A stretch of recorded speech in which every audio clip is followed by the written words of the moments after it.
ஏங்க நம்ம சொல்றத கொஞ்சமாவது காதுல வாங்கல பாருங்களேன். நீங்க 2 பேரும் என்ன சொன்னாலும் அவனை தான் கல்யாணம் பண்ணிப்போ அவங்க கூட தான் வாழ போறேன். இங்க பாருடி, இப்படி திடீர்னு கிளம்பி போறேன்னு சொல்றியே, எந்த நம்பிக்கையில போற?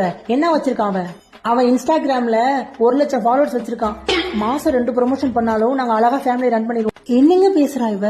இங்க பாருடி, நீங்க 2 பேரும் சேர்ந்து ரீல்ஸ் வேணா பண்ணலாம், சத்தியமா குடும்பம் பண்ண முடியாது.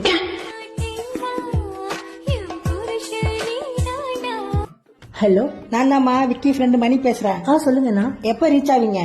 ஒரு 1 மில்லியன் ஃபாலோவர்ஸ் வந்து ரீச் ஆயிருவோம். ஃப்ரெண்டோட ஆள்னு பாக்கலன்னா அசியமா கேப்பமா. நீங்க எப்ப ரீச் ஆவீங்கன்னு கேட்டேன். ஓ சாரி, நீங்க அதை கேட்டீங்களா? இப்ப கிளம்புனா ஒரு 5 மினிட்ல ரீச் ஆயிருவோண்ணா. சரிங்கண்ணா.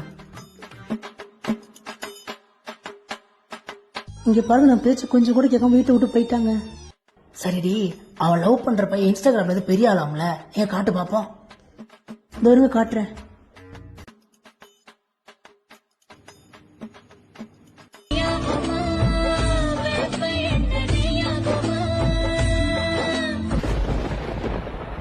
அசையாத மரம் ஒன்று உய்ந்தது கீழே